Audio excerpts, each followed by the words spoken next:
really share this philosophy. And that's funny because the two buildings to your right were actually designed by his student, Bertram Goldberg, Marina City Towers. Exactly. Pretty obvious he completely rejected his teacher's philosophy, right? He came up with his own. It sounds passive-aggressive because it is. These buildings went up, him and his teacher never spoke again. Now, he believed there are no right angles in nature, so there shouldn't be right angles in architecture. So with two concrete cores, he wraps these buildings in over 896 apartments. Picture each apartment up there shaped like a giant slice of pizza, right? So very narrow at the entrance, but they expand out towards the balcony. Now, there are two competing philosophies back there. You have that black box, right, and then this guy. Now, they are both after the same thing, functional space. Mies van der Rohe, he believed that the architects were focused too much on form over function. So he believed strip everything down to the essence of a building or a room, right? Only what's necessary. Bertram Goldberg, though, he looked at this and said, this is nothing but empty space, right? You should be fitting more people into your buildings. Designing a city within a city, making everything readily available to the modern citizen. That was designed originally to be affordable housing. So you're right. Now, folks, we might blow this loud whistle again, just because, okay, they're moving out of the way. Very good. You don't really need a license to drive a boat on the Chicago River. It's kind of like getting ordained. You can go online and you can get a PDF. So you get wreck boats like this that get, they're not even out of the way yet. So that loud whistle that we blow, that's just us letting them know that we will not hesitate to just go right through them. Because we got tours to give, you know? But up to our right, past the bridge, you're going to see 300 North LaSalle Street by Picard and Chilton in 2009. This building is platinum certified in LEED. Now that stands for Leadership in Energy and Environmental Design, LEED. This building alone is almost entirely made out of recyclable material. Now, platinum certification is real tough to achieve because it's not just materials that get accounted for, folks. It's also the amount of energy that's spent to bring materials to a location.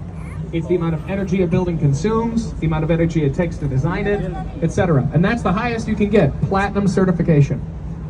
Now, this has changed the way architects design their buildings, and it actually makes it gives them more of an incentive, both architects and owners, to be environmentally conscious. We'll talk about that in a little bit. Because to your right, the Merchandise Mart, built in 1921 through 1933 by Graham Anderson Probst and White. This was the largest concrete building in this country until the Pentagon was built. This building used to have its own zip code. Seriously, 4.25 million square feet of space in there. It was designed to accommodate all these heads right in front of the building. Those are the people we've sacrificed. Now, I'm joking. Well, you've been talking. Now, these are actually named after the guys that helped fund the city of Chicago after the Great Chicago Fire. And you know their names: Sears and Roebuck, Montgomery Wards, Charles H. Wacker. The building itself, though, was designed to accommodate about 14 warehouses for Marshall Fielding Company. But then the Great Depression happened, ruined everyone's fun, and Marshall Field was forced to sell that in 1945 for close to $13 million in back taxes. He sold that to the Kennedy family. Then the Kennedy family sold it again in 1998 for $575 million. So, got him. To your right, Wolf Point. Now, two residential buildings have gone up on what was known as the Wolf Tavern originally. But the Wolf Tavern, it was owned by James Kinsey, and it was said a conversation took place in that tavern where this city's name was decided. Now, Chicago actually derives from the French pronunciation of the Native American term Chicagua. Chicagua translates, I know that sounds like I made it up. No, I didn't. Chicagua translates to stinky onions. Now, I also know this sounds like, Google it right now. You can Google this right now. You will find I work here. I promise. Could you imagine if I didn't work here now? If I've been riffing for the last 10 minutes? This is a catch me if you can type situation. You guys would never know. I know, it's just something to think about. To our left, you're gonna see River Point. Now, River Point is another platinum certified building, but one of my favorite features of that, one with the arc at the base. Now, one of my favorite features of this, it does not have air conditioning towers. To actually cool itself down, it pumps up river water, circulates it through the interior of the building. That's what cools it down, and then it pumps the water back in the river. It comes out cleaner than when it went in. It cleans out the river as it operates. No, it has to be the same temperature as the river, otherwise it would damage the ecological balance of it. They fixed that feature. To our left, we might blow a loud whistle, folks. We've got some kayakers in the way. Move. To your left, the oldest building on the Chicago River, built in 1908 by George Abbott. This is the Fulton House. You know, it's kind of funny. I toured Rome last summer. Take a tour through Rome, they'll be like, this building was built very recently. It was built in 79 AD. And then I come home and I'm like, it's the oldest one we got. Now, this was built in 1908. It was a former cold storage facility for dairy products. And it was renovated in the 80s by Harry Weiss. You can see his signature up there, those nautical portholes and the starfish. You can actually see the same nautical theme with the Chicago River cottages here. It's the same architect. Now, that same nautical theme. Now, when he renovated that building, he removed over 500 truckloads of matted horsehair and cork. Because that is what used to insulate buildings back then, horsehair and cork. And then we traded that for asbestos, and look how that turned out. But, too soon? Asbestos is too soon? I don't know what that means. I don't know how that makes sense, but... Now, we're passing under Kinsey's... throwing me a loop? Okay. Now, at Kinsey Street Bridge. Now, I'm gonna throw out one quick fact about this bridge, and if you guys want to learn more about it, you gotta ask me off the mic, okay? Kinsey Street Bridge, Dave Matthews Band. That's all I'm gonna say. Now, the North Branch of the river, folks, this has been primarily industrial for a pretty long time.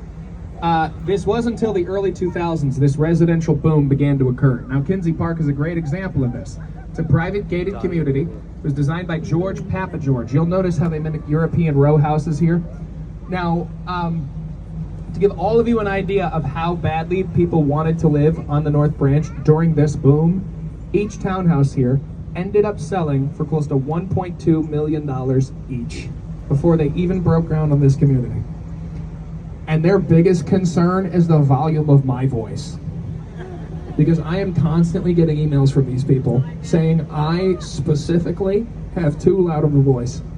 There's a whole community newspaper in there, and I have made the headline 7 times. Thank you. Thank you so much. That's right. Let's make it 8.